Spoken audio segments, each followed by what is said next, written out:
Bonjour à tous, 12e jour de ce mois de décembre, 12e question à laquelle je réponds, question que vous m'avez posée sur les réseaux sociaux.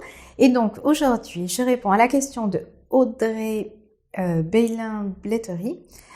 As-tu une astuce pour découper de longues bandes de plaques pour une manchette par exemple, avec un boc-fil de taille classique? Alors, pour rappel, un boc-fil, c'est ça. C'est un porte-scie en fait dans lequel on insère une petite lame de scie pour découper son métal. Et effectivement, on voit que lorsqu'on va découper le métal, on va progresser à l'intérieur du métal et on va vite se retrouver confronté à la limite de son boc-fil. Il existe des boc-fils plus profonds, mais effectivement, si on appelle un boc-fil classique, ça va être celui-ci. Si tu souhaites donc faire une manchette qui en général fait aux alentours de 15 cm, voire peut-être plus, là, bon voilà, on n'a pas 15 cm et il n'est parfois pas possible d'attaquer le métal de l'autre côté. Donc on est coincé effectivement. Mais non, ce n'est pas le cas puisque j'ai fait notamment, ça faisait l'objet d'un module de formation que j'ai et donc puisque c'est l'occasion, je vais vous le mettre tout de suite en vidéo et ce sera l'occasion pour vous de voir un petit peu ce qu'on apprend durant les formations. Voilà, du coup, je vous glisse juste après l'extrait de ce module de la formation sur la découpe du métal. Comme ça, si vous étiez curieux de savoir un petit peu ce qui est contenu dans ces modules, eh bien, vous pourrez le voir. Et puis Audrey, j'espère que tu auras la réponse à ta question, puisque oui, donc c'est possible. Et tu vas voir ça tout de suite. Maintenant, voyons comment scier un ouvrage qui serait trop grand, trop long, comme ici par exemple. Je viens de faire une bande qui est plus longue que la longueur de mon boc-fil. On voit que je vais venir buter.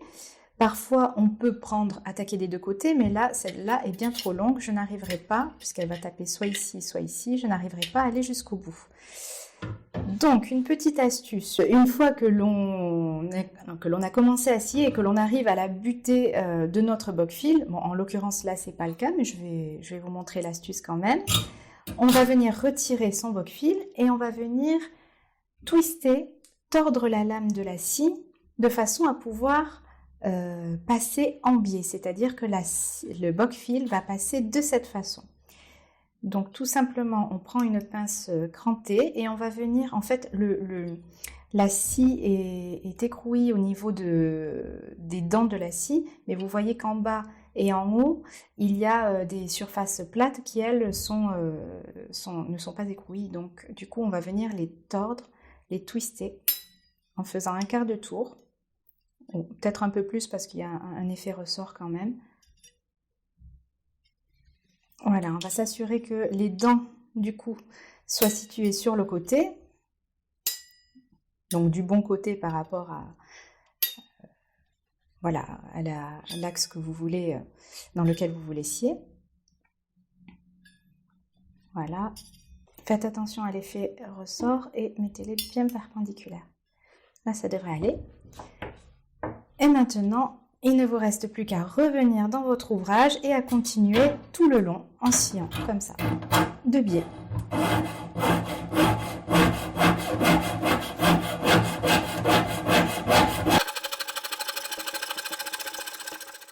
Voilà, j'espère que ça aura répondu à ta question, Audrey. Moi, je vous dis à demain pour une prochaine question. Bye bye!